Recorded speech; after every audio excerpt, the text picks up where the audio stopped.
দেখেছেন সাধারণ মানুষ কেমনে ক্ষোভ প্রকাশ করিচ্ছে, কেন সাধারণ মানুষের ক্ষোভ বাড়িচ্ছে। বিএনপি তো 3 মাস পার করিছে সরকারে, তো এই ক্ষোভের সাথে বিএনপির প্রথম 3 মাসের শাসনের কোনো সম্পর্ক আছে কি? কেন এই কথা কইতেছি, কারণ এই 3 মাসে বেড়াচেরা করে ফেলিছে বিএনপি, আরো বেড়াচেরা হবি সামনে।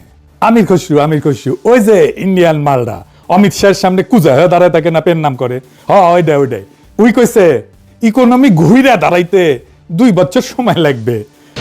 আর অর্থনৈতিকভাবে একটা ভীষণ আমরা ঋণাত্মক অবস্থায় আছি। এখান থেকে প্রথমে আমরা এখান থেকে বের হতে হবে, তারপরে অর্থনীতির সামনের দিকে যাবে। আপনারা নিশ্চয়ই লক্ষ্য করেছেন, আমি বলছি 2 বছর সময় লাগবে অর্থনীতি ঘুরে দাঁড়ানোর জন্য। দেখেছেন 2025-এর জুন মাসে এই ইন্ডিয়ান মালটাই কইছিল এখান থেকে ঘুরে দাঁড়াইতে একটা নির্বাচিত সরকার হইতে হবে, কারণ দেশে নাকি মাজুল অবস্থা, রিজার্ভ নাই, ফরেন কারেন্সি নাই, এই নাই ওই নাই। ইন্ডিয়ান মালটা কইছিল বিএনপি ক্ষমতায় গেলে 18 মাসে কয়েক কোটি চাকরি সৃষ্টি করবে।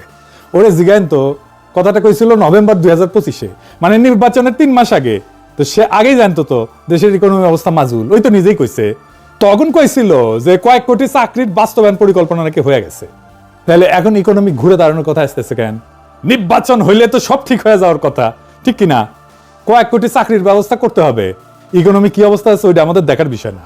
বিএনপির লোকেরা আওয়াজ দিতেছে ইকোনমির অবস্থা খারাপ তো ইলেকশনের আগেই জানতা, এখন ঠিক করে পারো কেন? বাংলার লুথার কিং এর অর্থ পরিকল্পনা উপদেষ্টা রাশেদ আল তিতুমির সাহেব একটা কথা বারবার কইতেছেন, বিদেশি সাংবাদিকদের কইতেছেন, দেশি মিডিয়ায় কইতেছেন। কথাটা হইলো আমরা একটা ভঙ্গুর অর্থনীতি পাইছি। হ্যাঁ, ইংরেজি যেহেতু কইছে তাহলে ঠিকই কইছে। বাংলায় হইতেছে আগের সরকার রেখে গেছে একটা ভঙ্গুর অর্থনীতি, দুর্বল প্রতিষ্ঠান, এবং তার ফলে স্থবির হয়ে পড়া বিনিয়োগ পরিবেশ। আগের সরকার তো প্রফেসর ইউনূসের সরকার।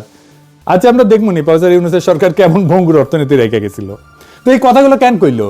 তারেক রহমানের মন্ত্রী উপদেষ্টারা কেন কইতেছে অর্থনীতির কথা, এটা খারাপ অবস্থা, খারাপ, বারবার করে পেঁচার সারিন্দা বাজাচ্ছে কেন? বিএনপি 3 মাসে কেমন বেড়াচাড়া করে ফেলছে ইকোনমির অবস্থা। আসেন আল্লাহর নামে শুরু করি, ইকোনমির অবস্থা আগের সরকারগুলোর আমলে কেমন ছিল। আমি হাসিনার সরকারের আমলের কথা বিবেচনা নিতেছি, তাহলে বোঝা যাবে বিএনপি কেমন।